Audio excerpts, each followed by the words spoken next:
ইউরোপে যখন এম্পায়ার, নৌবাহিনী আর তেলের হিসাব চলছে, তখন এই হিসাবের দাম আসলে চুকাচ্ছিল কলোনির মানুষ, ইন্ডিয়া, আফ্রিকা, চীন, এইসব জায়গায়। ইন্ডিয়ায় রেল, প্রশাসন, সেনাবাহিনী সবই মূলত এম্পায়ারের স্বার্থে। 1885 সালে কংগ্রেস আর 1906 সালে মুসলিম লীগ তৈরি হয়। বঙ্গভঙ্গের মতো ঘটনার ভেতর দিয়ে হিন্দু মুসলিম রাজনৈতিক রেষারেষি বাড়ে।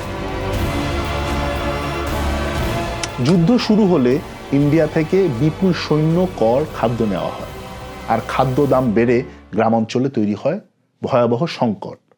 অন্যদিকে আফ্রিকাতে, বেলজিয়ামের কঙ্গোতে রাবার আর হাতির দাঁতের জন্য চলা নির্যাতন, হাত কাটা, জোরপূর্বক শ্রম, গ্রাম ধ্বংস মানব ইতিহাসের ভয়াবহ অধ্যায়গুলোর মধ্যে একটা।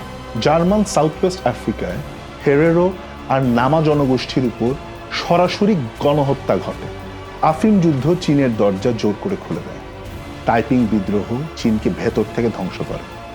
এই দুর্বলতার সুযোগ নেয় ব্রিটেন, ফ্রান্স, জার্মানি, রাশিয়া আর জাপান। সবাই চীনে বন্দর, রেল, বাণিজ্য অধিকার চাইতে থাকে। যে রাষ্ট্র দুর্বল, তার দরজা ভেঙে ঢুকে পড়ে পাওয়ারফুল রাষ্ট্র।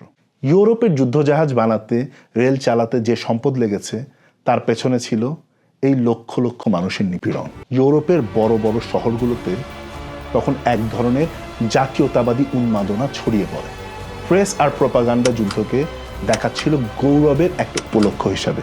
এই বিশ্বাসটাই সরকারগুলোর জন্য যুদ্ধের সিদ্ধান্ত নেওয়াটা সহজ করে দিয়েছিল, কারণ রাস্তার মানুষও তখন যুদ্ধ থামাতে চাইছিল না, বরং একে স্বাগত জানাচ্ছিল।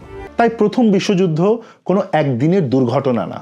সারায়েভোতে ফ্রান্স ফার্ডিনান্ডের হত্যা শুধুমাত্র একটা স্ফুলিঙ্গ। আসল আগুন জমা হচ্ছিল বহুদিন ধরেই।